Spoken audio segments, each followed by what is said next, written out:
Hey, bonsoir tout le monde. Est-ce que vous m'entendez bien? Excellent. Premièrement, mon nom est Éric Girard. Pour les gens qui ne me connaissent pas, je travaille chez Opéra MD ici dans la bâtisse. Je suis un ex-collègue de Saint-François d'Assise du Dr Gagné et un collègue présentement également parce que le Dr Gagné a la chance de venir nous voir chez Opéra MD. Ce soir, on va vivre de quoi de le fun. Moi, j'ai étudié en radio-télévision, alors je sais pas mal ce qui va se passer. Pour les gens peut-être qui sont moins habitués, vous allez vivre de quoi de spécial parce que vous allez voir un live. Bienvenue à La santé au-delà des mots, un rendez-vous avec des gens passionnés du réseau de la santé. Votre hôte, Jean-Pierre Gagné, lui-même médecin, vous fera partager sa passion pour le domaine et vous fera découvrir une foule d'invités et d'acteurs clés du réseau. Voici votre hôte, le Dr Jean-Pierre Gagné. Bonne écoute!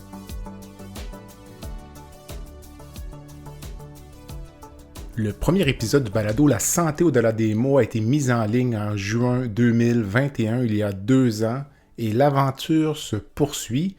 Près de 40 000 écoutes plus tard, je propose ici le 100e épisode de la série, enregistré devant public le 24 mai dernier à Québec.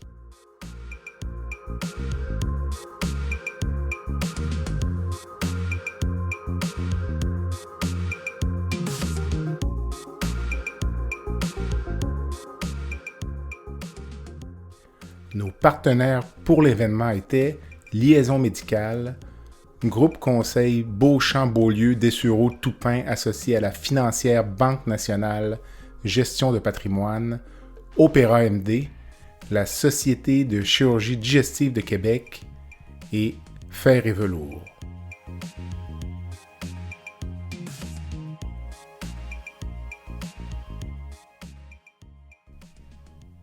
Pour ce 100e épisode, j'ai choisi un sujet en apparence controversé, le vieillissement de la population et l'allocation des ressources. Mes invités pour l'occasion étaient Dr Christine Dionne, oncogériatre au CHU de Québec, Mme Geneviève Desgagnés, conseillère en éthique clinique et organisationnelle au CHU de Québec Université Laval, et le Dr Roger Grégoire, chirurgien colorectal au CHU de Québec et directeur adjoint des services professionnels dans la même institution.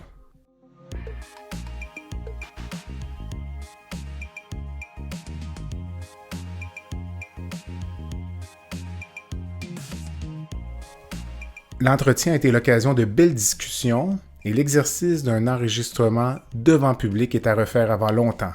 J'en profite pour remercier tous les fidèles auditeurs qui sont là chaque semaine et qui m'encouragent à continuer.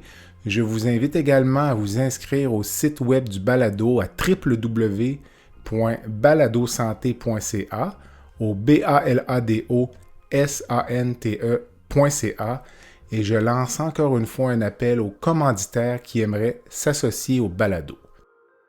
Je vous souhaite une bonne écoute.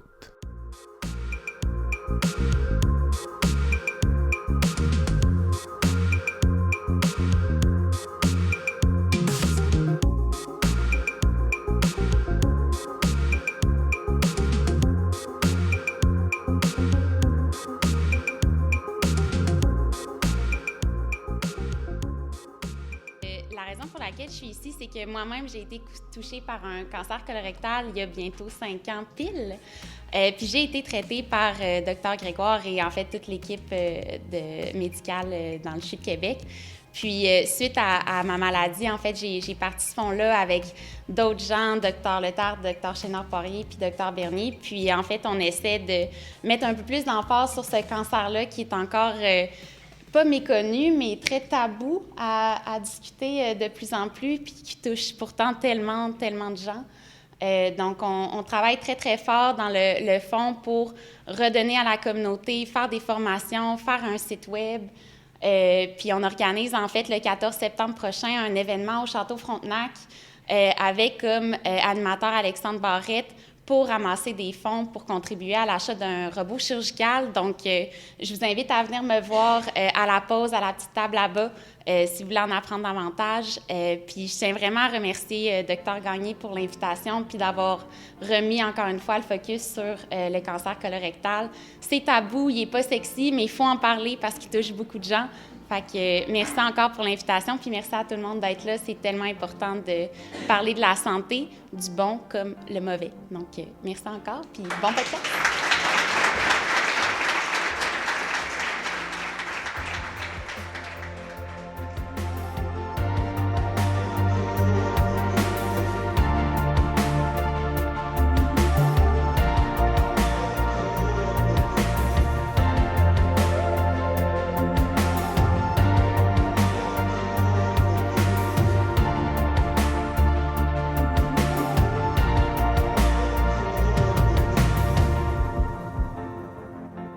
Vous savez, vous comprenez maintenant pourquoi je vous disais que c'était important, la table là-bas.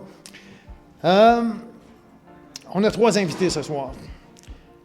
On va vous les présenter. Comme je vous expliquais par la suite, on va les installer parce qu'il faut que le micro soit bien installé pour pouvoir enregistrer de la façon idéale pour Dr Gagné. Puis par la suite, on va commencer ça. Nos invités de ce soir, je vous présente premièrement Mme Christine Dionne, qui est oncogériatre au CHU de Québec. Puis vous avancer, madame. Y a-tu n'importe où? Comme deuxième invité, on a madame Geneviève Desgagnés, qui est conseillère en éthique clinique et organisationnelle au CHU de Québec, Université Laval.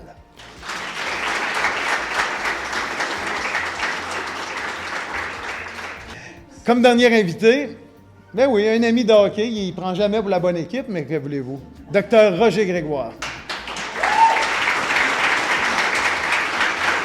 Dr Grégoire est chirurgien colorectal presque retraité au CHU de Québec. Je ne sais pas pourquoi il marque presque retraité. Il est directeur adjoint des services professionnels dans la même institution. Mesdames, Messieurs, nos 3 invités pour ce soir.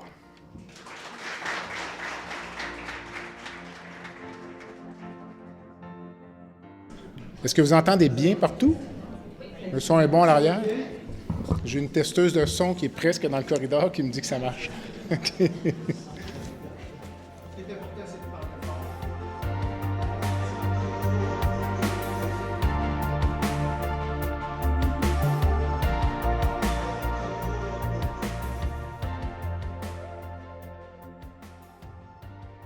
Christine, bonsoir.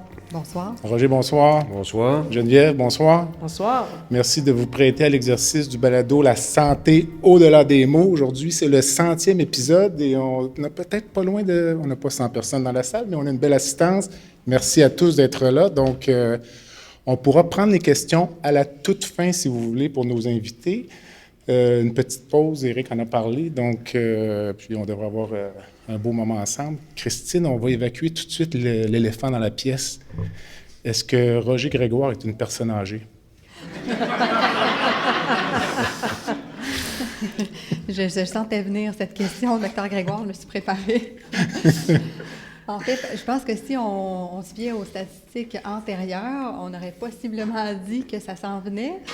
Mais dorénavant, c'est sûr qu'on tient moins compte de l'âge en chiffres, hein, l'âge chronologique. On tient compte beaucoup plus de l'état de santé de la personne. Il y a plusieurs études de physiologie qui nous ont démontré que les changements physiologiques reliés au vieillissement commencent plutôt vers 70 ans, puis vraiment de façon plus accentuée vers 75. Donc, vous avez encore un peu de marge. Il me reste 4 ans. Mais dirais-tu que lorsqu'on voit un chat, on peut dire que c'est un chat, hein? Puis lorsqu'on voit un chien, c'est un chien. Moi, quand mes enfants étaient jeunes, on avait des chats, je disais « Regarde le beau chien ». Ils disaient « Non, c'est un chat ». Il avait 4 pattes, une queue, c'est un chien. Lorsqu'on voit une personne âgée, on est capable de dire que ça, c'est une personne âgée avant d'avoir l'âge. Pourquoi? Bien, en fait, c'est ça. Je pense qu'il y a vraiment une question d'hétérogénéité du vieillissement. Parfois, on va dire que c'est une personne âgée, mais finalement, elle a peut-être 65 ou 70. Je pense que vous avez tous en tête des exemples de gens, par exemple, qui ont 90, mais qui ont un état de santé d'une personne de 65, par exemple. Donc, non, c'est pas si vrai qu'on peut dire « Ah, c'est une personne âgée » juste en regardant. Donc, je pense qu'il faut vraiment plus se fier à l'autonomie de la personne, à ses problèmes de santé. Donc, moi, je trouve pas que c'est si évident que ça, juste quelqu'un qui marche dans la rue, de dire c'est une personne âgée ou non. OK. Je crois que ça nécessite une évaluation un peu plus approfondie. Est-ce que le vieillissement de la population dans une ville comme Québec, c'est un enjeu au niveau démographique? Tout le monde en parle, mais qu'est-ce que ça représente pour une ville comme Québec ou le Québec? Oui, c'est ça. Pour le Québec, en général, on sait qu'on a vraiment une société qui est vieillissante, une c'est ça, des plus âgées à travers le monde. Il y a le Japon là, qui nous devance. Mais sinon, la capitale nationale, particulièrement une population qui est vraiment vieillissante, davantage encore que le reste du Québec. Donc, en ce moment, on a 18 % de personnes de plus de 65 ans là, dans la population. On pense que ça va augmenter là, autour de 25 % vers 2030-2031. Mais à Québec même, la capitale nationale, on est plutôt vers le 30 % là, vers 2031. Donc, on a une population qui est davantage vieillissante. Puis, je pense que c'est important de savoir là, que la cohorte de population qui vieillit le plus vite, là, qui est vraiment en explosion, c'est ce qu'on appelle les vieux, entre guillemets, là, mais donc ceux de 85 ans et plus. Donc, d'ici 10 ans, eux, ils vont augmenter de 58 % là. Donc, c'est vraiment énorme. Dans les hôpitaux, nous, je pense qu'on va vraiment avoir ce déferlement-là là, qu'on appelle le tsunami gris. Vraiment, les patients les plus vieux qui vieillissent rapidement avec l'état de santé qui vient avec ça aussi, là. Cette clientèle-là, généralement, de 85 ans et plus, ou cette portion de la population, est-ce qu'on a un peu dépassé l'espérance de vie en bonne santé, entre guillemets? Pour ce que ça veut dire, là? Oui, en fait, c'est sûr que l'espérance de vie, c'est vraiment à la naissance. Là. Donc, quelqu'un qui est encore en bonne santé à 85 ans peut avoir encore plusieurs bonnes années devant lui ou devant elle. Mais je pense que ce qui est important de savoir, c'est que l'espérance de vie a augmenté de façon considérable, mais malheureusement pas l'espérance de vie en bonne santé. Ce qui veut dire que les gens vivent plus vieux, mais vivent plus longtemps en perte d'autonomie, vivent plus longtemps avec des maladies, des conditions dégénératives. Donc, ça, c'est sûr que il faut savoir que oui, on vieillit davantage, mais ça a un prix à payer. Là. Geneviève, dis-moi, le fait d'avoir cette discussion-là sur le vieillissement de la population d'un point de vue éthique, est-ce que c'est adéquat ou on vient de sortir d'une zone politically correct, je dirais? Bien, je pense que le fait qu'on en parle, c'est suffisant pour répondre à la question. En fait, de se rendre là à la discussion, ça démontre la pertinence de parler de ça. Après ça, il faut être capable de garder le dialogue ouvert. Et là, voilà, ça, c'est une autre paire de manches. OK. Il faut savoir continuer à le nommer, continuer à nommer les enjeux, puis ils vont être évolutifs. Tu viens de le nommer, tu sais, les gens ils vivent plus vieux, mais pas nécessairement en meilleure santé. Alors, est-ce qu'on continue à faire ça? Est-ce qu'on espère que ça s'améliore? Est-ce qu'on fait marche arrière? Toutes ces questions-là sont valables puisqu'on les pose, à mon avis. Mais aborder, disons, le sujet de ce soir, parce que je voulais parler de vieillissement de la population, puis spontanément, on pense toujours au coût. Ou en tout cas, on en parle beaucoup, mais ce n'est pas seulement l'allocation des ressources, le vieillissement de la population. Est-ce que pour toi, tu me diras si c'est confortable, tu peux me critiquer. Est-ce que c'est un angle? C'est parfait. Faire évoluer. Est-ce que c'est un angle qui est adéquat ou tu penses qu'on pourrait l'aborder sous un autre angle? Je ne sais pas moi, la qualité de vie ou peut-être la vie, ne serait-ce que plus profiter de la vie lorsqu'on est plus jeune, parce qu'on dirait que moi, en clinique, Roger, tu sauras me le dire dans quelques minutes, on a beaucoup de patients, on a l'impression qu'ils arrivent tard dans la vie, ont plus ou moins fait attention à leur vie, tombent malades, puis là, c'est que faut tout faire. Là. Donc, Geneviève, dans un premier temps, l'angle de l'allocation des ressources, est-ce qu'on est dans le champ gauche avec ça? Ou Bien, on n'est pas dans ce champ gauche, mais j'avoue avoir un malaise de voir le vieillissement de la population uniquement sous l'angle de l'allocation des ressources. Il n'y a assurément pas que cet angle-là. Puis il faut être vigilant, puisque si on l'aborde uniquement sous cet angle-là, inévitablement, un jour, on va se retrouver avec des angles morts qu'on n'aura pas vus. Là. Et il faut faire attention à ça, justement, par rapport à ce dialogue ouvert. Il faut donner la parole également à des gens qui pourraient avoir un intérêt de donner leur opinion sur cette situation-là qui est assurément grandissante. Roger, lorsque tu as débuté ta carrière il y a quelques années. 2006. Lorsque tu étais jeune patron, moi j'étais jeune résident, tu te souviendras qu'amener un patient de 75 ou 80 ans au bloc opératoire, c'était exceptionnel. Pour les anévrismes de la haute abdominale rompus ne montaient pas au bloc opératoire passé un certain âge. Toi, sur une carrière d'une trentaine d'années, comment as-tu vécu là, en clinique le vieillissement de la population? Parce que là, on en parle d'un côté, d'un angle ce soir, mais il y a du positif là-dedans aussi. Oui, en fait, quand j'ai commencé ma chirurgie en 82, disons-le, ça fait 40 ans, un patron qui amenait un patient à la salle d'opération, un patient de 80 ans à la salle d'opération était passé pour un hérétique. C'était un malade mental, ça n'avait aucun bon sens. Mais aujourd'hui, là, c'est 15-20% de la population qu'on amène à la salle d'opération. Ceci étant dit, et là, je vais me ramasser sur Facebook, peut-être, sur Instagram, mais c'est correct, c'est de ça qu'il faut qu'on parle. Est-ce que, quand on a un diagnostic chirurgical, et là, on parle des personnes âgées, OK? Est-ce que quand on a un diagnostic chirurgical, on devrait toujours avoir une opération? C'est ça qu'il faut répondre comme question. Et d'associer, puis là, je vais peut-être partir d'une polémique, là. On est là pour ça. D'associer le sujet de ce soir du vieillissement de la population à l'allocation des ressources, c'est faire de l'âgisme. Parce que l'allocation des ressources, c'est pas juste pour les personnes âgées, c'est pour l'ensemble. Et tout ça, c'est un débat de société qu'on va devoir avoir, là, parce que si on ne l'a pas, là, on s'en va direct dans le mur. Puis tantôt, je vous donnerai un peu de statistiques, là. Vous allez être... la mâchoire va vous tomber. Dis-moi, tu as l'air tout jeune pour ton âge, évidemment, mais... Vous les faites pas. Mais toi, en vieillissant comme personne, tu es médecin, tu as traité et tu traites encore à l'occasion des personnes qui ont un âge avancé, mais tu vieillis, on vieillit tous, là. Mais est-ce que ta perception de cette problématique-là, comme là, tu dis qu'on fait de l'âgisme, aurais-tu dit ça il y a 20 ans? Est-ce que ta vision du problème ou de la question change en vieillissant? Non, j'aurais pas dit ça. Écoute, encore une fois, là, c'est 40 ans de carrière, y avoir réfléchi, avoir fait toutes sortes de jobs, puis être maintenant, techniquement, DSP, pertinence et efficience clinique, puis l'allocation des ressources, bien malheureusement, it's part of the game. Hein? Puis ça fait malheureusement partie de la game. Puis cette allocation des ressources-là, on en a parlé tout à l'heure. Pensez juste à la pandémie, là.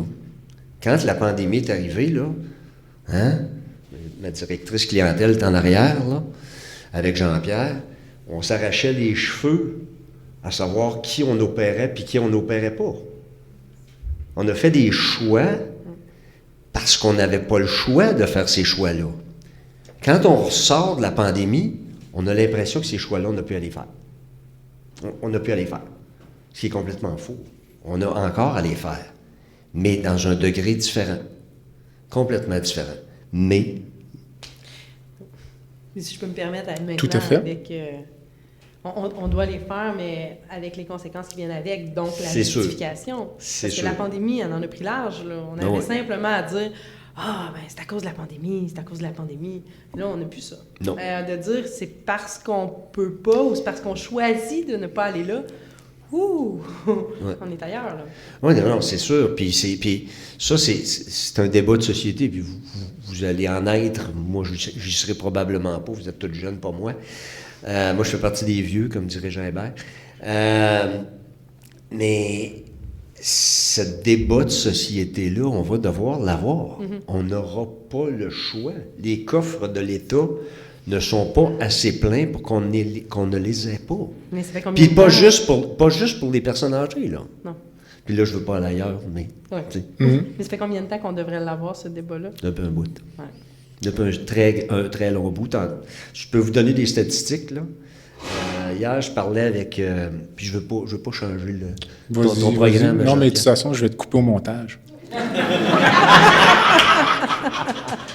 On a, hier, je parlais avec mon chef de pharmacie, mon chef de département de pharmacie, puis il me disait que depuis 5 ans, le budget de la pharmacie du CHU de Québec a augmenté de 73 millions de dollars. Il est à 135 millions actuellement.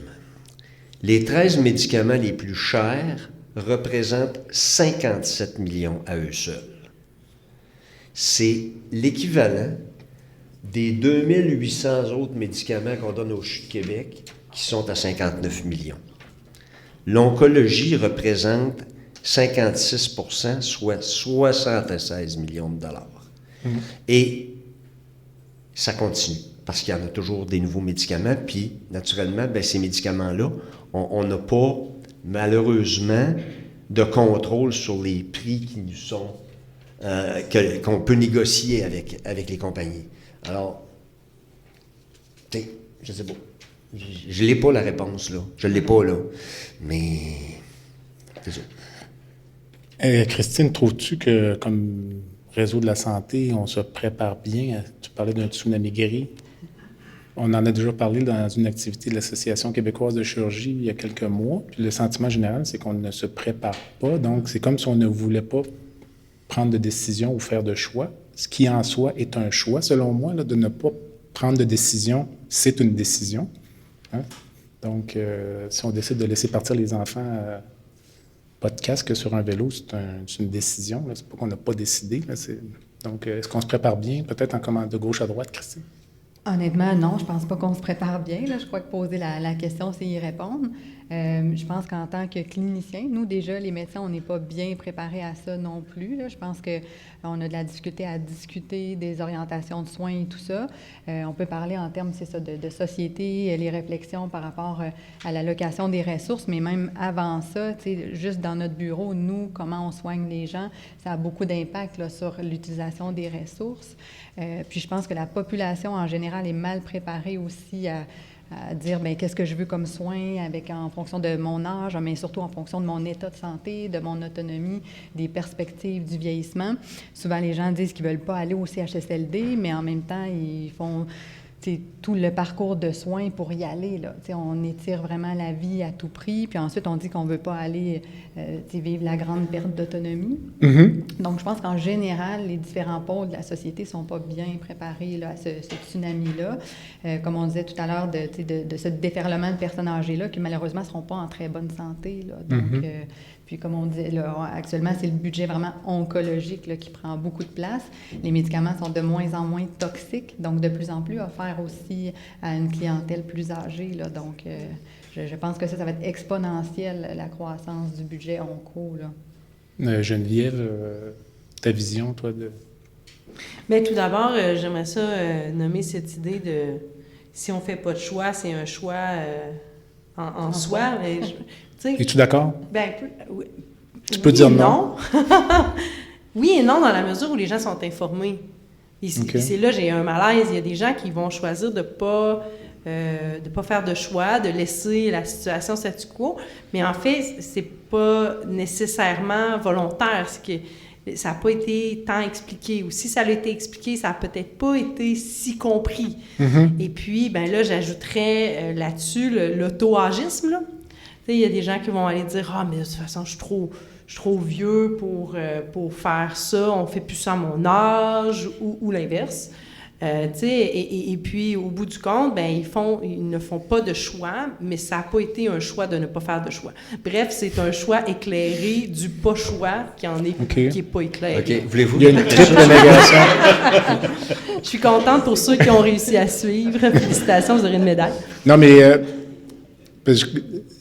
si on discutait, par exemple, de la pandémie, tu as participé à un livre récemment qui a été écrit conjointement avec notamment Marie-Ève Boutillier sur éthique en temps de pandémie. Ouais. Pour les gens qui l'ignorent, ça a été dans les médias. Moi, je trouve pas tant que ça le souvenir que j'en ai, mais j'étais peut-être fatigué. Mais il y avait un protocole de triage avancé au Québec qui prévoyait que vous alliez peut-être arriver à l'urgence et ne pas être intubé s'il n'y avait pas de lit ou s'il y avait quelqu'un à côté de vous qui était peut-être qui avait un meilleur potentiel. Meilleur pronostic, oui. Pas nécessairement meilleur pronostic, même, je pense, la durée de vie, Roger, là, il y avait des enjeux. Ils appellent ça l'échelle de vie. Ouais. Mais bref, si on ne prend pas de décision par rapport au vieillissement de la population, parce que comme disait John McCain, ancien candidat à la présidence américaine, ancien sénateur, « Nobody is getting out of here alive ». On va tous mourir, c'est à peu près la seule certitude que l'on a. Donc, mais bref, là où je voulais en venir, c'est que si on ne se prépare pas à l'avance, on pourrait arriver à prendre le même genre de décision plus tard. Là, finalement, de dire aux gens, les gens arrivent, puis se font dire, plutôt que de l'avoir décidé, réfléchi, vous ne serez pas traité. Là. On rentre votre cas dans un algorithme, puis vous tombez du mauvais côté de la coche. Mais tout d'abord, j'aimerais quand même ajuster un petit peu là, ce qui est nommé ici. Il faut faire attention parce que dans le protocole de priorisation, on l'appelait ainsi, là, le triage a été évacué assez rapidement dès les premiers mois. On l'appelait priorisation. Je crois que c'est plus accessible, ça donne moins l'effet de triage, quoique on pourrait en rediscuter. Les personnes âgées, les personnes avec des handicaps, il y a eu beaucoup de revendications par rapport à ça, parce qu'il y a eu une perception rapide que les vieux puis ceux qui ont des handicaps ne seront jamais acceptés. Alors que c'était pas vraiment ça. C'était plus basé sur les comorbidités, puis ta capacité, ton pronostic à long terme, là, le nombre d'années de vie restantes. Puis je pense que c'est important de le nommer parce que effectivement, il y avait cette idée du cycle de vie qui était défavorable à la personne qui était avancée en âge, mais on allait prioriser une personne avancée en âge à quelqu'un de plus jeune avec des comorbidités qui allait potentiellement demander plus de temps, plus de soins pour se sortir de l'épisode COVID, par exemple, ou pas, parce qu'il ne faut pas oublier que le protocole de priorisation était pour tout le monde, pas seulement pour les gens qui avaient la COVID. Et ça, c'était un autre élément. Alors, ça revient à notre discours, ou en tout cas la tentative qu'on a aujourd'hui dans notre discussion, c'est que le vieillissement de la population par rapport à l'allocation des ressources est une sphère de la chose, mais pas uniquement. Sous quels autres angles verrais-tu à ce moment-là? Mais je pense que l'ensemble des soins de santé doivent être revus dans cette perspective de l'allocation des ressources. Non, mais ce que je veux dire, c'est que le vieillissement de la population, sous quels autres angles? Parce qu'on va en parler tout à l'heure. Moi, j'ai parfois, la qualité de vie, notamment, là, tu sais, puis c'est surprenant, on aura sûrement des exemples, Roger a partagé tout à l'heure. Est-ce que tenir cette discussion-là sur le vieillissement de la population ce soir, on n'est pas 50 000, mais est-ce que c'est une forme de pente glissante? Est-ce que, si on introduit ce débat-là dans la société, on pourrait générer des discours un peu désagréables venant d'une certaine frange de la population? Roger. Ah bon? Oui, t'es bon, t'es capable. Jean-Pierre, tu as fait une entrevue, je ne me souviens pas lequel, là, avec, à mon avis, ce qui a été une des plus grandes politiciennes dans les 50 dernières années au Québec, Véronique Yvon.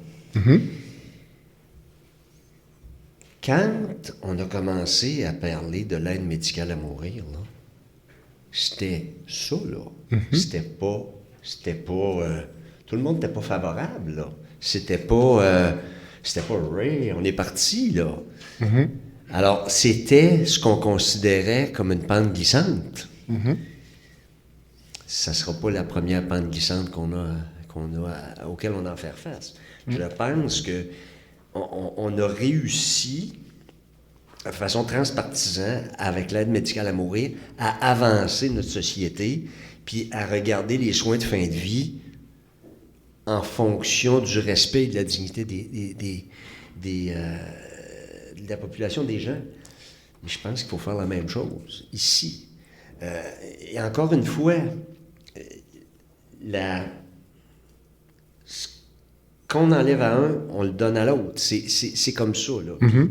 C'est malheureux, là, mais ces choix-là sont inéluctables. Inéluctables, là. Il n'y a pas une société qui est capable de... il n'y a pas une société qui est capable de soutenir un réseau public comme ça, sans ce genre de discussion-là, malheureusement. c'est utopique de penser autrement. En début d'entrevue tout à l'heure, tu parlais du concept de ne pas envisager de chirurgie pour des pathologies chirurgicales. Ouais, okay. Christine, toi, c'est ton champ. Pour ceux qui ne le savent pas, là, Christine, donc elle, on a un patient âgé. C'est notre championne. Elle est excellente, évidemment.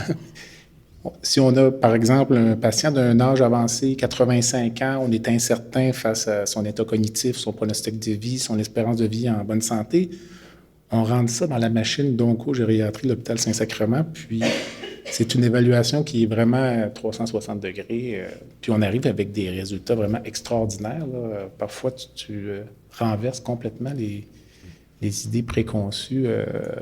On a souvent je pense qu'on a souvent une image trop positive du pronostic de certains de nos patients. Est-ce que tu serais d'accord avec ça? Oui, mais en fait, c'est ça. Je pense que c'est un autre angle qu'on peut aborder le vieillissement de la population, les soins. C'est cet angle-là de dire l'intensité des soins, la volonté des gens. Je pense qu'il faut vraiment réfléchir à ça, pas juste au niveau individuel, mais vraiment plus au niveau là, de la société en général. Je trouve que c'est pas assez abordé. Donc, c'est sûr qu'il y a une incidence sur l'allocation des ressources secondairement, mais je pense qu'à la base, là, d'avoir les bons soins pour le bon patient, dans le cas des personnes âgées, vraiment de façon plus spécifique, je crois qu'on n'en discute pas assez. Mm-hmm. Donc, c'est sûr que cette tribune ici aujourd'hui, je pense que c'est une bonne façon là, déjà d'amorcer les discussions. Mais je pense que c'est ça, les gens en général se sentent en meilleure santé souvent qu'ils le sont. Au niveau biologique, si nous, on considère l'ensemble de la personne avec son état de santé, pour donner un exemple, quelqu'un qui a une insuffisance cardiaque, qui est bien traité, a l'impression que tout va bien, que son cœur va bien, il ne se sent pas malade. Mais parfois, nous, comme médecins traitants, on sait que le cœur est vraiment très malade, que le pronostic est vraiment différent pour ce patient-là de celui qui n'aurait pas cette insuffisance cardiaque-là. Donc, puis je pense aussi que la lunette, c'est ça, des médecins est souvent biaisée par le manque de temps. Le fait d'évaluer le patient en clinique externe sur 10 ou 15 minutes, bien, on n'a pas une vision globale là, de sa situation bio-psychosociale, puis de savoir est-ce qu'il est en mesure de tolérer une chimiothérapie, une chirurgie. Donc, c'est ça que permet l'oncogériatrie. Là. Je ne suis pas un devin, je suis pas... on s'entend que c'est des évaluations médicales, on essaie de que ça soit le plus standardisé possible, mais c'est surtout, je pense, la distinction avec des évaluations de base, c'est que c'est le temps qu'on prend, le temps de discussion, d'aller vraiment dialoguer avec les patients, c'est quoi leurs objectifs, c'est quoi leurs souhaits, mais surtout de connaître leur portrait global. Souvent, je demande aux chirurgiens ou à l'oncologue, bien, il vit dans quelles conditions de vie, où est-ce qu'il habite, est-ce qu'il est autonome, tout ça. Puis il y a des fois, ben là, je sais pas, j'ai pas eu le temps, mais je le comprends. Là. C'est sûr que vous avez des fois 40 patients dans une clinique. C'est impossible là, d'aborder tout ça. Donc,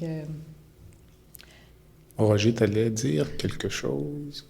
Je vais laisser terminer, mais en fait, pour embarquer dans quelque chose de relativement simple, là, c'est beaucoup plus difficile pour un médecin de dire « je ne vous traite pas » que « je vous traite ». Hein? Ça prend pas mal plus de temps à expliquer pourquoi tu ne traites pas, surtout quand tu t'es fait référer le patient, puis le médecin qui l'a vu au préalable a dit « allez le voir, il va vous opérer, allez le voir, il va vous traiter ». C'est parce qu'il faut défaire ça. Puis de défaire ça, c'est extrêmement difficile. Puis souvent, le patient va sortir de ton bureau. Ça prend du temps. 2, tu n'es pas toujours sûr que le patient comprend. Puis 3, le patient va sortir de ton bureau, puis il va être en... J'utiliserai pas le mot ici parce qu'il ne faudrait pas enregistrer ça, mais il ne sera pas content, là. Puis tu vas passer pour un incompétent. Alors, il va vouloir aller en voir un autre. Et ça, là, c'est très régulier. Moi, je l'ai vécu autant dans ma carrière, là. Des patients qui venaient me voir en deuxième opinion parce qu'il y avait un docteur qui leur avait dit « ben, je vous opère pas. » Puis des patients âgés. Puis là, ils ne comprenaient pas ça, là. Ils ne comprenaient pas ça. Ils ne voulaient pas accepter ça. L'autre chose, puis je pourrais vous lire l'extrait, les médecins ont peur de dire à des patients « je ne vous traite pas pour telle raison. Je prends la décision. » Et le Collège des médecins est très clair là, dans son c'est en 2018, là, dans son libellé sur le consentement à la 2e page. Il dit très clairement que les médecins peuvent prendre la décision dans des situations où ils considèrent que le traitement est inapproprié, dire non, tout simplement, et aux patients et à la famille. Mais ça se fait pas, là. Ça se fait pas. Trouves-tu, tu parlais, je reviens encore à l'idée des pathologies chirurgicales traitées, de ne pas toujours parler de chirurgie. Je vais faire le ricochet sur Christine, peut-être ensuite à Geneviève. Est-ce que l'on devrait peut-être avoir une approche plus palliative à un certain moment de la vie, même pour des maladies curables? Parce que souvent, on associe curabilité à traitement agressif, et donc on vise une guérison. Par exemple, un patient on en voit maintenant, on voit des patients en très bonne forme, 87, 88 ans. J'ai opéré un patient avec un cancer de l'estomac de 87 ans. J'arrivais, je le rencontre, en parfaite forme. Il était sur le point de quitter pour l'Europe pour donner une conférence. C'est comme, wow! Alors, finalement, on finit par aller en chirurgie, c'est correct. Mais là où je veux en venir, long préambule, est-ce que ce qui compte à partir d'un certain âge, c'est la qualité de vie sur 2 à 3 ans. C'est pas nécessairement la guérison à 10 ans. Le patient va avoir presque 100 ans. Comment est-ce qu'on aborde ça, Christine? Mais c'est sûr que je pense qu'on ne peut pas avoir d'absolu, puis on ne peut pas dire que c'est interdit de guérir à 85 ans. Non. C'est sûr que nous, comme gériatres, on fait beaucoup la promotion de maintenir la qualité de vie ou redonner la qualité de vie, maintenir l'autonomie. On travaille uniquement avec des personnes âgées, souvent des personnes âgées très malades, et on voit ce que ça donne lorsque on traite à tout prix, qu'on veut vraiment allonger la survie, que c'est l'objectif principal. On voit que ça se fait au détriment de l'autonomie, de la qualité de vie. Donc, c'est sûr que de base, nous, on a plus cet objectif-là, souvent qualité de vie, préservation d'autonomie, tout ça.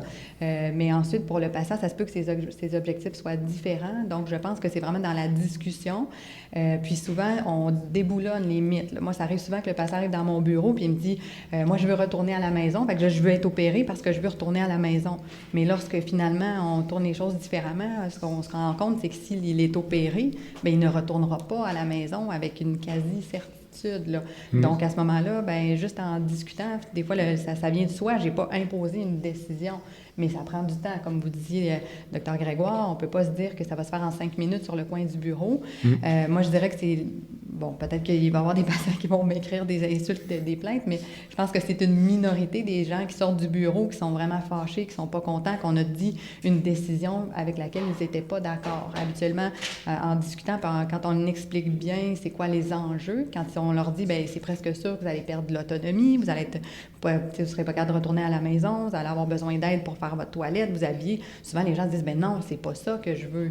Mais je pense que comme on disait tout à l'heure, le consentement, on ne peut pas considérer que c'est éclairé lorsqu'on n'a pas bien approfondi là, les différentes options. Puis comme on disait tout à l'heure aussi, je pense que juste l'option de ne rien faire, entre guillemets, là, on s'entend que c'est pas rien faire, mais des fois, c'est la meilleure option, mais il faut l'expliquer comme il faut. Puis il faut aussi que les gens comprennent que l'option de ne rien faire, c'est pas de les laisser tomber, on les abandonne pas, c'est que parfois, c'est ce qui va leur permettre d'avoir la survie avec la meilleure qualité de vie, là. Mais il faut le nommer, il faut expliquer que les soins palliatifs, c'est des soins en soi, là. Geneviève, toi, l'aspect palliatif pour une maladie curable, est-ce que ça te parle ou c'est de l'hérésie? Bien, j'ai un peu... un malaise avec... en fait, on est allé beaucoup dans le paternalisme à une certaine époque, là, tu sais, disons, le siècle dernier. Et puis, tranquillement, on a transféré vers, tu sais, beaucoup de collaboration avec les patients, etc. Puis, parfois, on voit, je ne veux pas dire souvent, toujours, là, mais parfois, on voit une espèce de buffet de soins. Alors, vous pouvez, bon, ben, il y aurait ça, il y aurait ci, il y aurait ça. Comme soin, puis je ne suis pas toujours certaine qu'on propose le rien faire. En fait, je ne le sais pas, là, ça serait peut-être à vous de me le dire, mais je pense qu'il faudrait qu'il y ait plus d'espace pour ça. Il y a aussi l'option de juste vous accompagner là-dedans, puis voir qu'est-ce qu'on fait pour la suite, puis vous soulager aux besoins, mais de ne pas intervenir de manière agressive. Alors, assurément, on aborde cette idée curatif-là qui n'existera jamais. Tu sais, si tu as une maladie puis que tu la soignes pas, ça partira pas comme par magie, là. Mais ça peut être une option. Et puis, elle doit être respectée au nom de l'autonomie des patients. Mais tu parlais de paternalisme. Tu serais surprise par la quantité de patients qui, une fois toutes les options mises sur la table, s'en remettent à nous. Puis, qu'est-ce que vous feriez à ma place si c'était votre père, si c'est votre mère? Puis nous, on n'est même pas certains. Parfois, on en parle en groupe, puis là, les gens sont là, tu as comme 3 choix. Là. J'ai un collègue ici, Dr Rouleau, en chirurgie colorectale. Les cas du mardi matin, souvent, tout est bon un peu, là. C'est difficile, même pour nous, on n'est pas certains. Définitivement, donc, puis là, on n'aborde pas cette idée culturelle là, après ça, mais il y a certains, dans certaines cultures, c'est le médecin qui décide, là. Alors, quand vous avez des gens devant vous qui s'attendent à ce que vous preniez une décision pour eux, j'imagine pas le défi, hein? Alors, on prend une courte pause.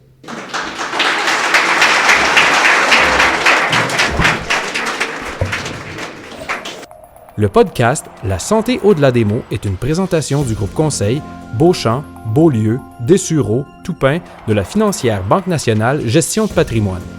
Comme nous croyons que la santé financière fait partie de la santé globale, nous sommes heureux de nous joindre au Dr Jean-Pierre Gagné pour vous souhaiter une bonne saison de la santé au-delà des mots.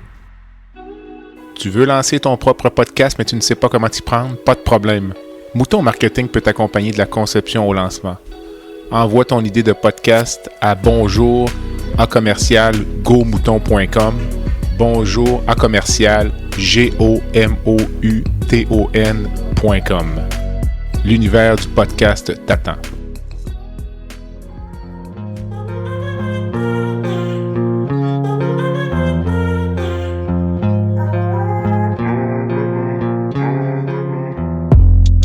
Visitez le site web du balado à www.baladosanté.ca au BALADO-SANTE.ca.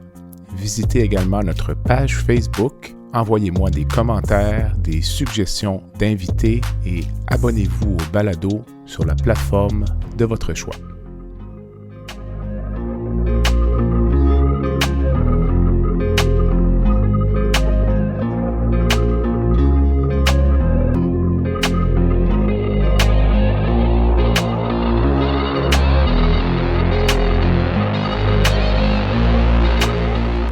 On fait pas une émission comme ça sans avoir de partenaires, sans avoir de commandite. Alors, on passera pas sous silence liaison médicale. Le groupe conseil Beauchamp, Beaulieu, Dessureau, Toupin, associé à la financière Banque nationale Gestion de patrimoine. Opéra MD, la Société de chirurgie digestive du Québec et Fer et Velours. Je tiens à remercier les nombreux bénévoles qui ont permis la tenue de l'événement. Eliette Turgeon, Martine Jacques, Marianne Gagné, Ève Grégoire, Philippe Gagné, Léa Gagné, Béatrice Gagné et à la photo, Simon Gagné. Je tiens également à remercier chaleureusement Éric Girard et Saraline Beaulieu qui m'ont fourni leur aide dans la préparation de l'événement. L'enregistrement a aussi été l'occasion de promouvoir le Fonds en cancer colorectal et digestif du CHU de Québec, assisté en grand nombre à l'activité du 14 septembre 2023 au Château-Frontenac qui vise à recueillir des fonds pour financer l'achat d'un robot chirurgical.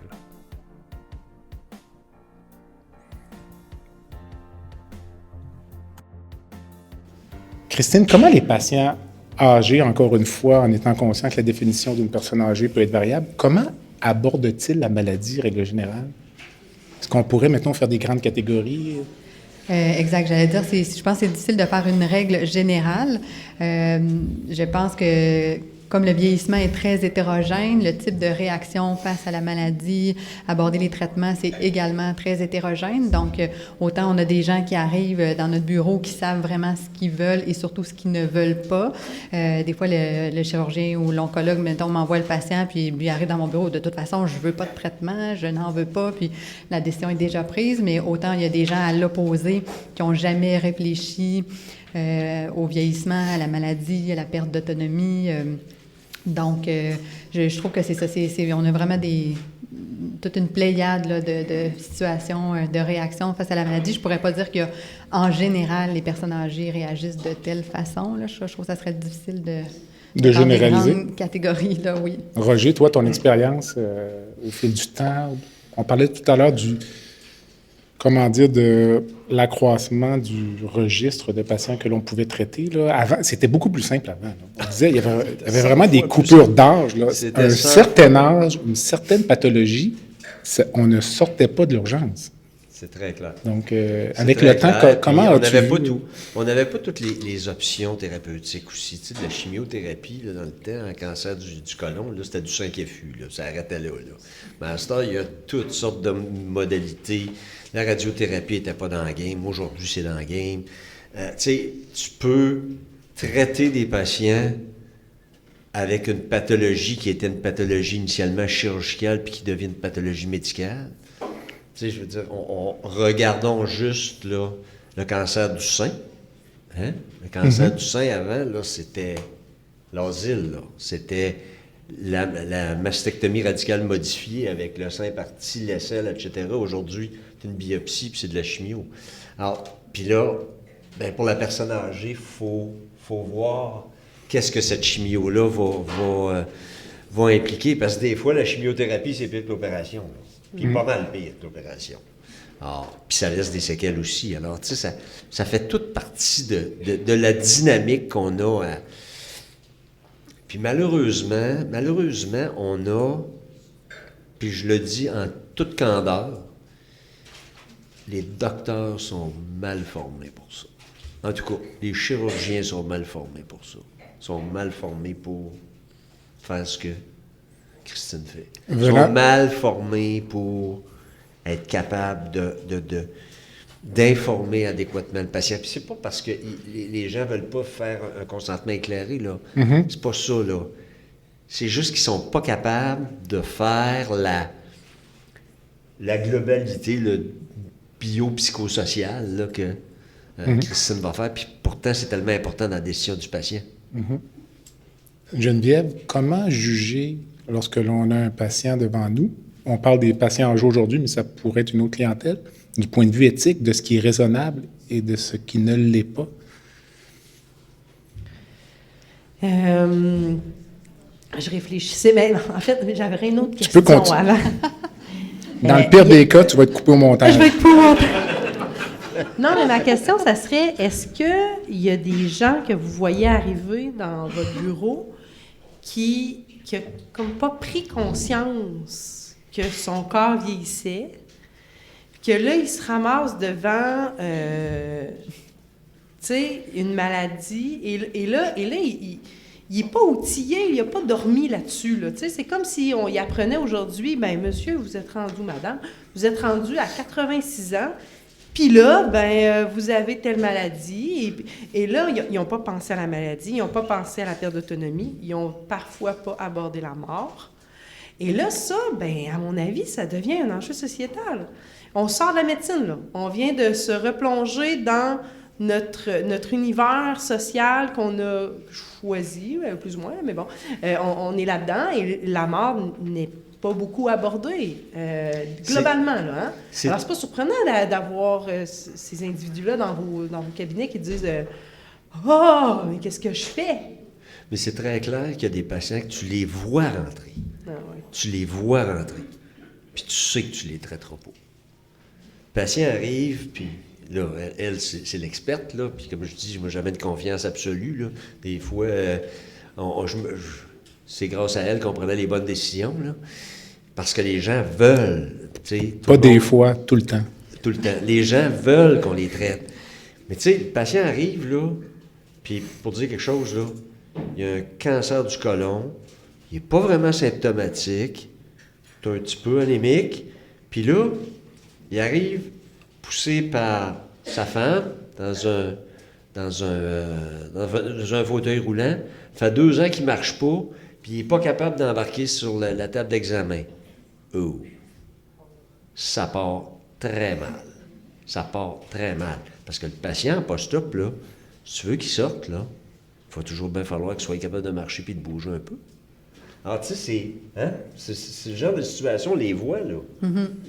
Ah oui, tous les jours, on a des gens, tu sais, tantôt, tu disais, est-ce que ça arrive? Oui, ça arrive vraiment tous les jours. Des fois, on peut avoir des patients qui sont, c'est qu'on juge quand même très âgés, là, mettons 89, 90 ans, puis pour eux, ils n'ont jamais été malades. Donc là, d'être malade maintenant, c'est comme de l'inconnu. Ils se sont jamais... Encore aujourd'hui, j'ai vu un monsieur de 91 ans, puis il me dit, bien, moi, je me suis toujours dit, je vais traverser le pont quand on va être rendu. Mais là, on est rendu, là. On y est maintenant, mais tu sais, on est à la croisée des chemins. Le monsieur se sent pas prêt à réfléchir, mais on est vraiment, tu sais, ça, je pense, dans les réflexions que les gens n'ont pas réfléchi à tout ce qui est de mourir, de s'affaiblir, de perdre de l'autonomie.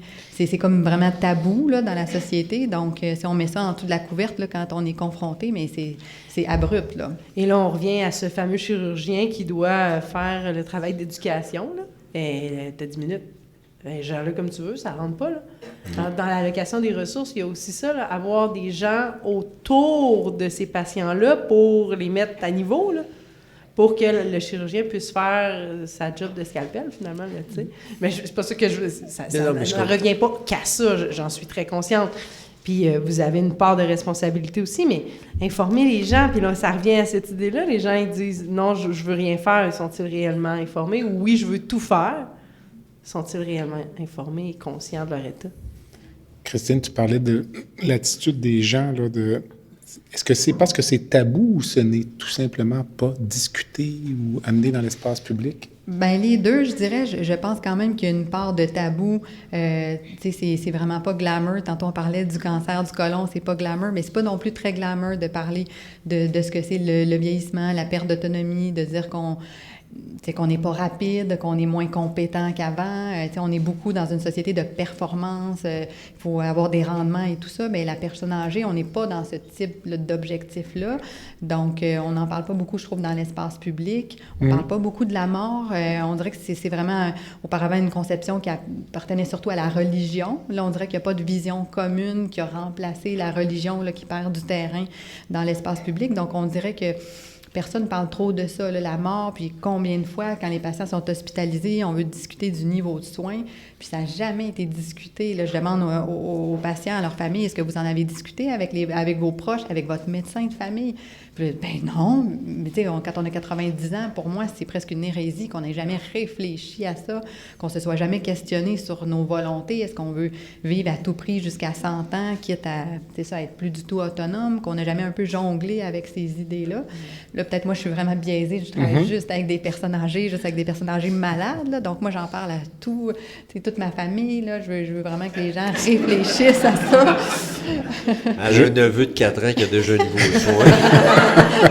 Non, mais on rigole, mais mes filles ont vraiment cet esprit-là de dire « Mais ce qui est important, maman, c'est la qualité de vie, hein? » Puis là, je me dis « Oh mon Dieu, je pense que je les ai contaminés sans le vouloir. » Alors, note à moi-même, ne pas aller au réveillon de Christine Dion. Non, mais on avait un chien gériatrique et les filles, vraiment, les deux ont eu le réflexe de dire « Mais on peut pas le laisser comme ça. Il est pas bien, il souffre, faut pas le garder pour nous, hein? C'est important, sa qualité de vie. » Donc, mais je pense qu'il faut en parler plus, puis il ne faut pas non plus voir ça toujours comme étant quelque chose de négatif, là, de parler du vieillissement. Mais justement, si on va avoir un vieillissement à notre image, est-ce qu'on veut vraiment aller vers des soins très agressifs puis être en grande perte d'autonomie? Mais il faut l'exprimer, ça, à ses proches. Puis moi, je trouve pas que c'est discuté beaucoup dans l'espace public, puis ne serait-ce que c'est ça, de dire un niveau de soins, donc de savoir un peu ce qu'on veut comme orientation des soins quand on va aller dans un hôpital. On dirait que les gens savent pas que ça existe, puis qu'on doit parler de ça, là. Mais qui devrait diriger cette discussion-là dans la société, Roger? Nos politiciens? Nos DSP? Bien, je te dirais que nos DSP, non. Mais parce que je reviens sur les cycles électoraux, la politique qui est liée de façon indécente, incestueuse avec la santé, c'est impossible d'avoir cette discussion-là, selon moi, dans l'arène politique, selon moi. Je peux me tromper. C'est sûr que le parti politique qui sort ça perd ses élections puis ne revient pas au pouvoir pour les 50 prochaines années. Et le chef perd sa job. Pardon? Et le chef du parti débarque aussi. C'est sûr.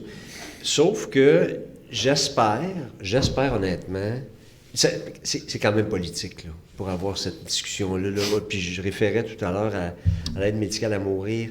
J'espère qu'à un moment donné, les partis politiques vont être capables de discuter de ça de façon transpartisane. C'est extrêmement important parce que, je te dis, c'est des votes, là. C'est sûr que c'est des votes. Puis le parti politique qui ouvre ça, il est mort. Ceci étant, tu parlais des DSP, on ne détermine pas les niveaux de soins parce qu'on laisse naturellement ça au médecin traitant, on ne connaît pas le patient.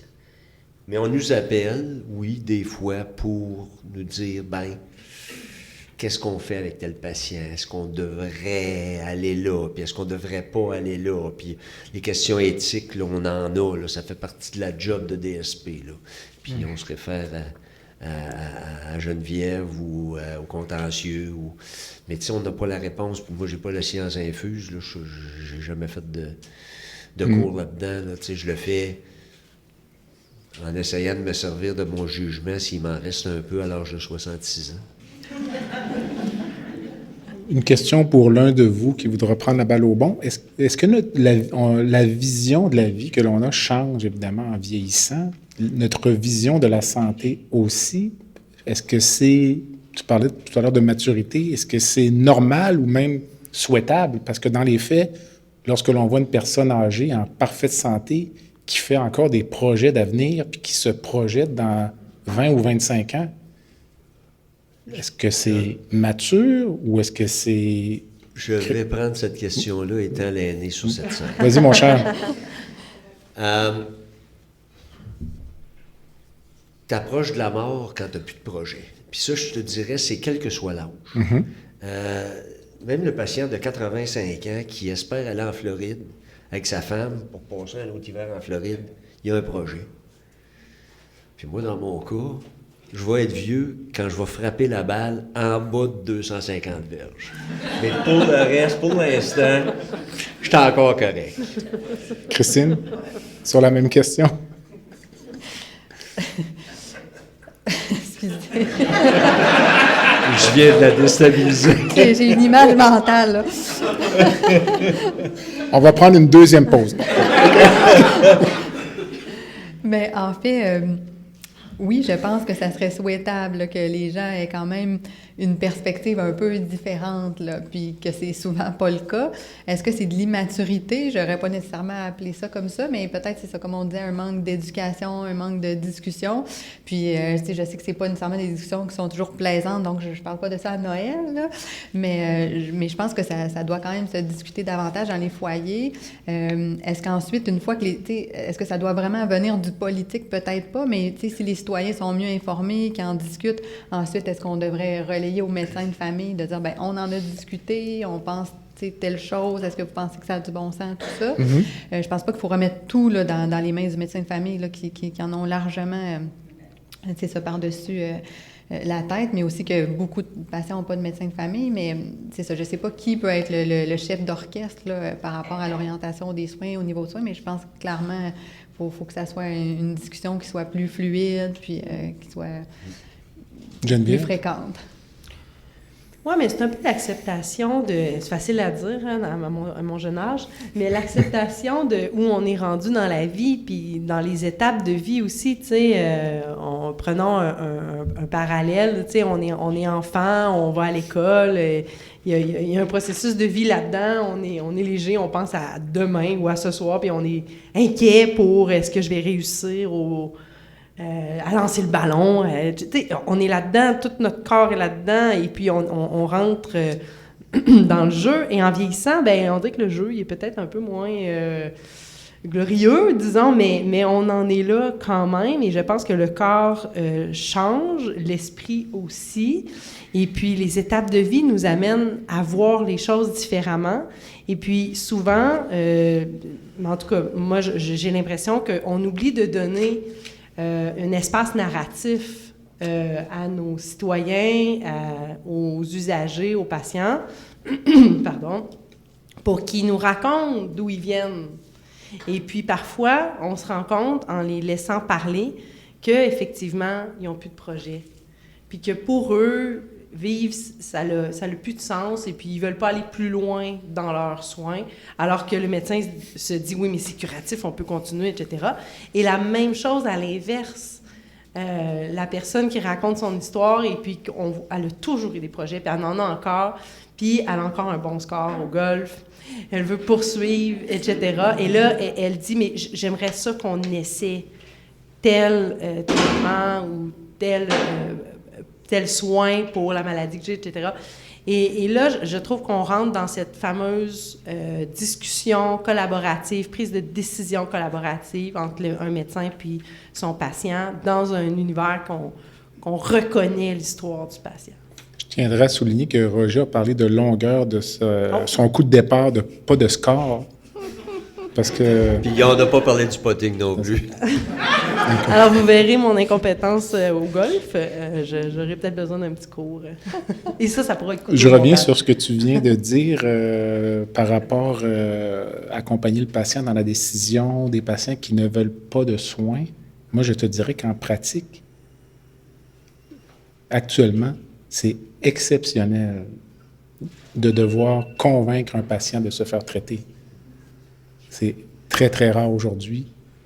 La quasi-totalité des gens qui rentrent dans le bureau en 2023 veulent un traitement, même nonobstant l'âge, des pronostics qui sont extrêmement réservés. Et les patients sont souvent surpris d'apprendre qu'il n'y a rien à faire. Oui, mais là, on parle d'un secteur d'activité de la médecine qui est la chirurgie, n'est-ce pas? Tout à fait. Alors, si on pourrait ouvrir, là, ouvrir et aller dans d'autres secteurs, amusons-nous, tu sais, allons en périnatalité pour le fun. Il y en a des femmes qui veulent pas elles veulent pas être déclenchées, elles veulent pas ci, elles veulent pas ça, elles sont très conscientes des conséquences, puis ils veulent pas. Pourtant, elles vont se faire un peu pousser à dire « Non, c'est important, la vie de l'enfant, le ci, le ça, les délais probants, blablabla. » Et là, peut-être qu'on est ailleurs dans notre pourcentage. Possiblement. Mais moi, je me demande, est-ce qu'il y a un biais de référence aussi, dans le sens que la personne qui vous envoie le patient, mais souvent a déjà eu une discussion, comme on disait tout à l'heure, donc, vous avez une petite lésion, ça s'opère facilement, puis donc, est-ce que le patient a déjà été informé vers une certaine direction? Pas certain, je te dirais, parce qu'on a tendance à voir tous les patients. C'est très rare en pratique. Il y a certains médecins de famille ici qui pourront corriger dans l'assistance, mais c'est très rare, même qu'un patient avec une maladie néoplasique, notamment, même si elle est incurable, beaucoup des patients sont quand même référés, passent dans les mains d'un chirurgien à un moment donné dans le... Et c'est souvent nous, après, qui orientons les soins. Est-ce que la discussion a déjà été orientée là, par le référent de dire, ça s'opère facilement, c'est pas une grosse affaire. Donc là, le patient s'est fait une idée à partir de ça. Peut-être. Je me questionne. Roger, comme soignant, comment est-ce qu'on accompagne un patient, parce qu'on parle de patient âgé aujourd'hui, comment accompagner un patient âgé dans son processus décisionnel? Comment est-ce que tu abordais ça ou tu l'aborderais encore aujourd'hui? Puis comment faire en sorte de ne pas être influencé par ses propres valeurs, par le fait de vieillir soi-même? Parce que moi-même, quand j'ai commencé à pratiquer, j'avais un inconfort énorme à opérer des patients de mon âge. Ça a pris beaucoup de temps puis de gagner de la confiance pour opérer des jeunes patients. Donc, une chance que j'ai commencé à opérer des patients de mon âge, sinon la cohorte diminuerait. Oui, c'est ça. C'est pas évident. Puis, moi, j'ai toujours essayé, dans ma pratique, de... Tu sais, quand tu es médecin, là, puis que tu as un traitement à offrir à un patient, là, tu peux l'amener où tu veux, ou à peu près. Tu sais, si tu veux l'opérer, là, tu es capable de le convaincre de l'opérer. Puis si tu veux pas l'opérer, tu es capable de le convaincre de pas l'opérer. Puis j'ai toujours essayé de ne pas influencer. Puis la fameuse question, si c'était vous, qu'est-ce que vous feriez? Si c'était votre mère, qu'est-ce que vous feriez? J'ai jamais répondu à ça. Jamais. Parce que ça, c'est vraiment très paternaliste, là. Puis c'est vraiment trop facile de prendre la décision pour le patient. Puis moi, ce que j'avais tendance à faire, c'est de demander au patient de revenir me voir avec quelqu'un de significatif qui était seul. Surtout, j'avais l'impression là, qu'il n'a pas vraiment compris. Ou tu leur demandes aussi, qu'est-ce que vous... À la fin d'entrevue, là, c'est pas difficile, là. Qu'est-ce que vous avez retenu de ce qu'on s'est dit? Des fois, tu as des maudites surprises. Puis on sait très bien qu'ils retiennent à peu près 10-15% de ce que tu leur as dit. Surtout, puis là, je vois Sarah-Lynne qui est là, puis hoche la tête. Mais c'est ça, parce que là, premièrement, souvent, le médecin, puis c'est plate ce que je vais dire, là, encore une fois, je vais me retrouver sur les réseaux sociaux, mais le patient qui t'est envoyé, là, on lui a pas dit qu'il avait un cancer, on lui a pas dit qu'il avait tel diagnostic, on lui a pas dit. On va laisser ça à l'autre. Hein? Fait que le choc de recevoir la mauvaise nouvelle, ça te fait complètement... Ça fait que tu deviens complètement déconcentré, puis là, tu n'écoutes plus. Il y a des études là-dessus, d'ailleurs. Il y a beaucoup d'études là-dessus. Les patients retiennent le diagnostic, puis après... Puis après ça, c'est fini, là. Alors, reviens... Il faut que tu revoies ton patient, puis tu lui réexpliques qu'est-ce que ça implique. Parce que sans ça, encore une fois, là, tu peux l'amener où tu veux, là. Ça venait peut-être de toi, cet enseignement de refuser de répondre à cette question-là. Que feriez-vous si vous étiez mon père ou ma mère? Puis après un certain temps, je me suis rendu compte que les patients étaient vraiment déçus, qu'on ne veuille pas répondre. Puis finalement, je me suis rendu compte que c'était un concept de la Cour suprême qui s'appelle la subjectivité rationnelle. Dans le fond, je vois Félix qui hoche de la tête positivement. J'espère que je ne dis pas de choses stupides ou Geneviève, mais dans le fond, le patient veut savoir qu'est-ce que vous feriez si si j'étais votre père, mais dans ma situation. Pas vraiment mon père, mais mon père mis projeté dans la situation du patient. Puis, je me suis rendu compte que ça aidait les patients plus que leur nuire. Ça les aide. Sinon, j'avais l'impression comme si le patient percevait qu'on était un peu moins sensible à leur situation. On ricochait à Christine là-dessus. Miroir. Non, mais honnêtement, moi non plus, je réponds pas à cette question-là parce qu'on a beau vouloir se projeter, on peut pas, on sait pas le bagage du patient, son vécu, sa situation de vie, on sait pas tout ce qu'il est là, comme personne. On l'a, mettons, 1 heure, nous, vous, c'est moins, là, dans notre bureau. Donc, moi, je me sens pas du tout à l'aise de me projeter ou de projeter comme si c'était mon père ou ma mère, là. Donc, je pense pas que je suis capable de me mettre dans la peau du patient, c'est ça, avec tout son bagage, puis lui donner une inférence, de dire, bien, je pense que je ferais telle chose. Donc, mais je leur explique ça, je leur dis que ça dépend vraiment de vos valeurs, de vos priorités, comment vous envisagez votre futur, puis on n'a peut-être pas du tout la même vision, ou mon père ou ma mère. Donc, habituellement, je sens pas qu'ils sont déçus ou peinés ou qu'ils se sentent abandonnés là, quand je leur réponds comme ça. Là. Peut-être qu'ils ne le laissent pas paraître, là, mais... Geneviève, mais on doit répondre ou ne pas répondre à cette question? Non, mais moi, je ne serais pas vraiment à l'aise de répondre non plus, pour la simple et unique raison que on ne connaît pas cet individu-là réellement. Puis, pour le connaître, admettons, là, on voulait faire cet exercice-là, ça demanderait énormément de temps. Puis, au terme de ce temps-là, on n'aurait pas encore la vérité, tu sais, puisque les valeurs s'incarnent dans les individus, dans un vécu, et ça fait un tout, tu sais. Alors, la puissance que tu vas donner à la valeur d'autonomie, par exemple, ou de justice, on ne pourra jamais savoir. Moi, je peux te dire, ah oui, vous semblez avoir la valeur d'autonomie, de justice, voilà. Mais je ne saurais jamais à quel pourcentage, à quelle force ça a en dedans de vous. Et c'est sur ces valeurs-là que vous allez prendre la décision qui vous est proposée aujourd'hui devant un diagnostic XY. Alors, c'est impossible. Après ça, bien, je constate bien que ça doit être une gymnastique de se faufiler en tant que médecin à ne pas répondre à cette question-là. Il doit y avoir des gens qui sont insistants. Mais là, Christine semble dire que les gens ne sont pas déçus, ils comprennent, mais en dedans d'eux, peut-être qu'ils repartent avec un genre « Ah, ça aurait été tellement plus simple si elle m'avait dit oui, non. » Tu sais? Mais la vraie vie, elle n'est pas comme ça. On a une responsabilité de nos choix, là. Mais souvent, je vais quand même me prononcer. Par contre, s'ils me demandent mon avis, vous, qu'est-ce que vous en pensez? Je vais faire une recommandation, je vais me mouiller, puis je vais quand même donner un éclairage. Mais je ne vais pas dire avec mon père ou avec ma mère, je ferais ça. Il y a le caractère émotif dans tout ça que je pense qu'il ne faut pas aller chercher. Puis je pense que c'est ça que les gens veulent aller chercher. Et aussi, ça là. sous-entend qu'on s'entend bien avec notre père et notre mère quand on se fait poser cette question-là. Donc, Exact. Ce qui n'est pas le cas nécessairement. Ils ne savent pas si je veux écourter la vie de quelqu'un de mon entourage. Tu sais, en anglais, on dit « damn if you do, damn if you don't ». C'est ça.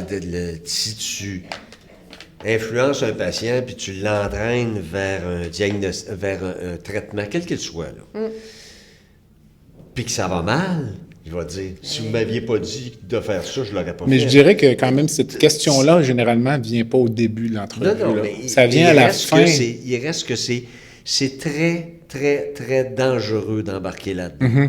Très dangereux. Moi, je pense. Mais je me trompe-tu ou des fois, les patients, ils interprètent vos paroles tout simplement. Et là vous, c'est comme si vous veniez de dire faites-le ou faites-le pas. Et eux, ils l'ont juste interprété.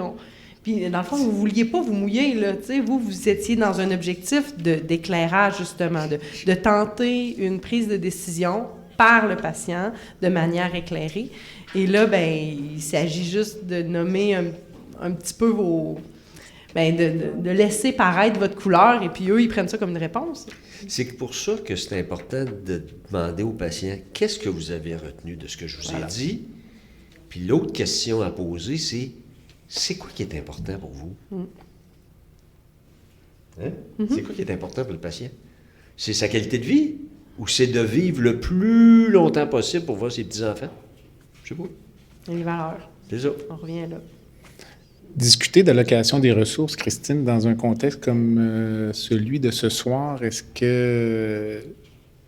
y a je reviens à la pente glissante, puis ça va nous amener vers la fin de la discussion. Est-ce qu'il y a un risque peut-être finalement de nous amener à faire des coupes de financement qui vont nuire peut-être à cette tranche de la population-là? Parce qu'en fait, si on parle d'allocation des ressources, ça devrait être de façon générale dans le système de santé, pas nécessairement pour une classe de patients en particulier.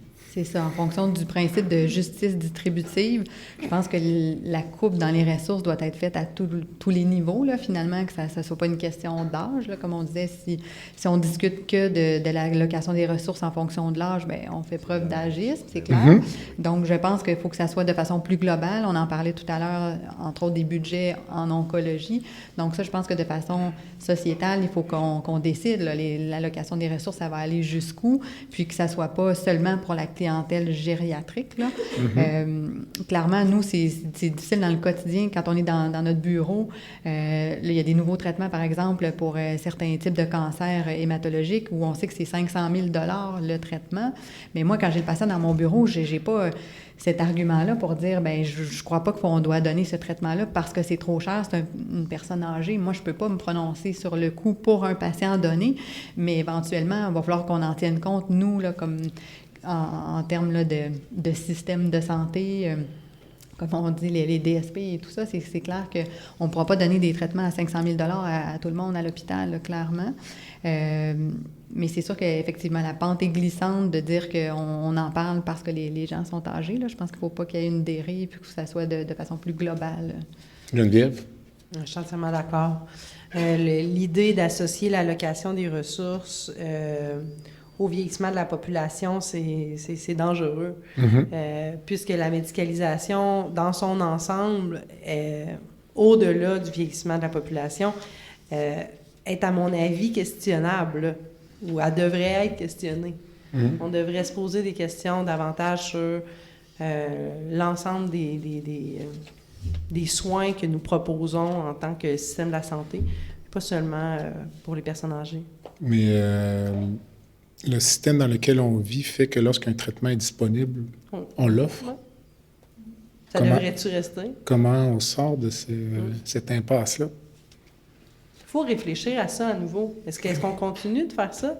À mon avis, c'est pas une question que je vais répondre ici maintenant. Je pense que c'est de là le début de la conversation. Simplement d'avoir le dialogue, c'est suffisant pour emboîter le pas vers une réflexion maintenant où ça va nous mener. J'en ai pas la moindre idée. Mais il faut assurément réfléchir à ça. Puis si on choisit de poursuivre, hein, il y en a qui pensent que c'est impossible, là, on l'a nommé plus tôt, on ne peut pas continuer comme ça. Mais si on décidait de continuer comme ça, bien, au moins, on prendrait une décision éclairée en tant que société. Très bonne chute. Bravo. Alors, ceux qui connaissent le balado savent qu'on termine généralement avec une section baguette magique. Donc, je commence par Christine. Donc, si tu pouvais changer une chose dans le système de santé aujourd'hui avec un coup de baguette magique, il faut que ça rentre dans une phrase en général. On peut faire pause? Non. Si je veux faire court, je pense que je dirais que le système s'adapte à chaque personne et non que la personne doive s'adapter au système. Je pense que globalement, probablement que ça serait des soins plus humains, plus centrés sur chaque individu. C'est très bon. Roger, toi, c'est ton cinquième coup de baguette. Non, au 4e, j'avais pas le droit au coup de baguette. J'ai pas eu le droit au coup de baguette. Moi, honnêtement, ce que j'espère, c'est qu'on va être une société assez mature pour être capable d'avoir cette discussion-là. De jusqu'où on va. Puis encore une fois, là, comme on disait tantôt, là, pas d'allouer des ressources en fonction de l'âge, pas en fonction de pas l'âge, mais en fonction de l'ensemble. Tout à fait. Si on est dans un système public, c'est comme ça qu'il faut le voir. Geneviève? Du temps.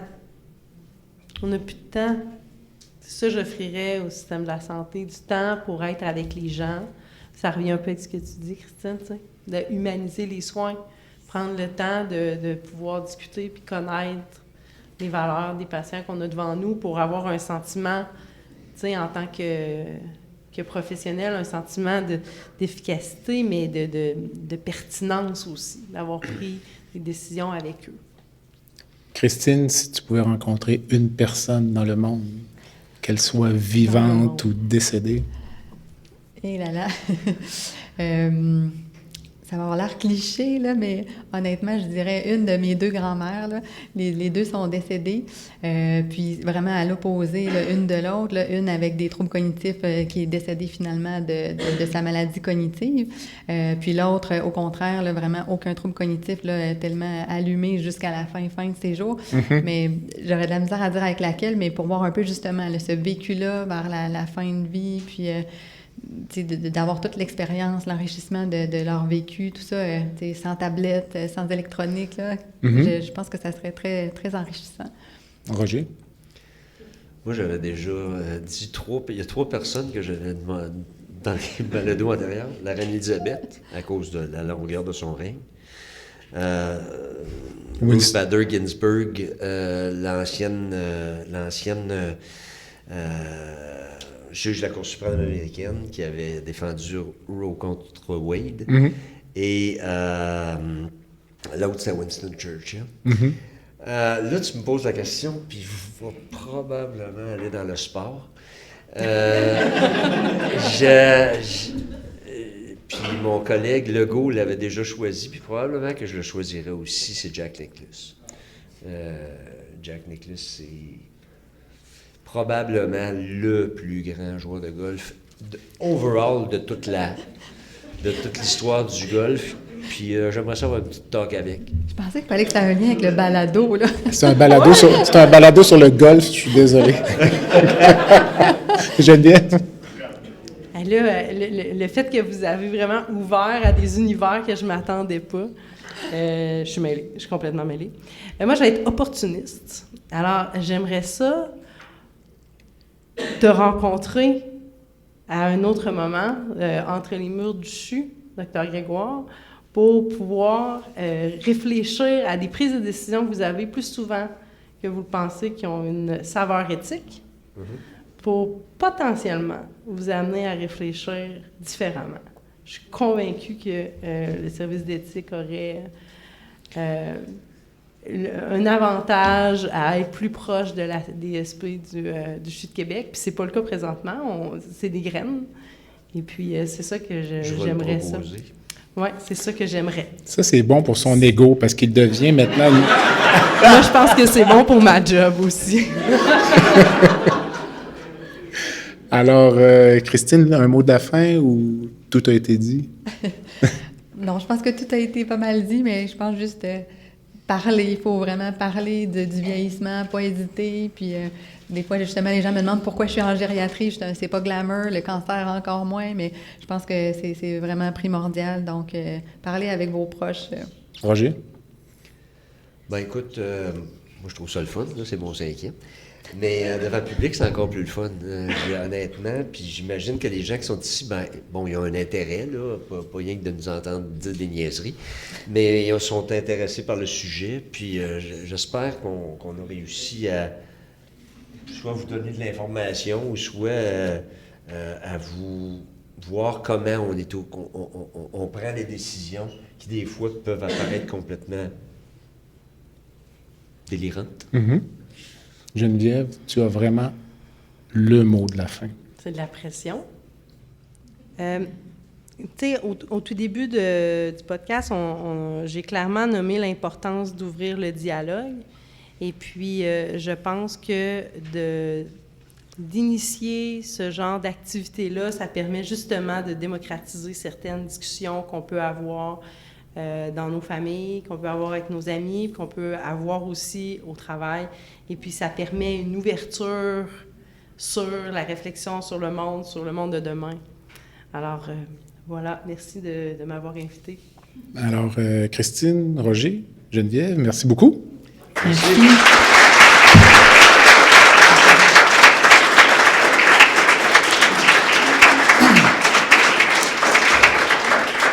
Merci à tous. Est-ce qu'il y a des questions ou des commentaires? C'est comme à l'école, tout était clair. Ah, Félix, avance-toi si tu veux. Par contre, je vais prendre peut-être ton intervention au micro pour les besoins du... Je sais que tu aimes la controverse dans les balados. Fait que, qu'est-ce que vous dites aux gériatres, des fois, pas moi, là, mais mes collègues qui arrivent dans les dossiers des chirurgiens et qui disent ça n'a pas de bon sens que les chirurgiens aient opéré ce cas-là, on aurait dû être impliqués plus tôt. Donc, dans l'allocation des ressources, des fois, nous, on arrive avec une lunette de gériatre, on se dit, peut-être qu'il y a trop eu de choses, puis il y a peut-être un peu l'équipe chirurgicale qui a poussé un peu trop, un peu comme on dit, puis là, on rentre dans une lunette où on a commencé quelque chose, on peut plus s'arrêter. Fait que, c'est pas ma collègue Christine Dionne qui dit ça, c'est sûr, là, mais si, mettons, il y avait un gériatre ou un collègue qui dirait que le chirurgien en a trop fait, puis les chirurgiens sont très interventionnistes. Qu'est-ce que vous pensez de ça? Peut-être une question pour Dr. Grégoire. Moi, je vais prendre cette question-là. Les chirurgiens sont très interventionnistes, vrai. Mais on n'est pas les seuls. On veut des noms.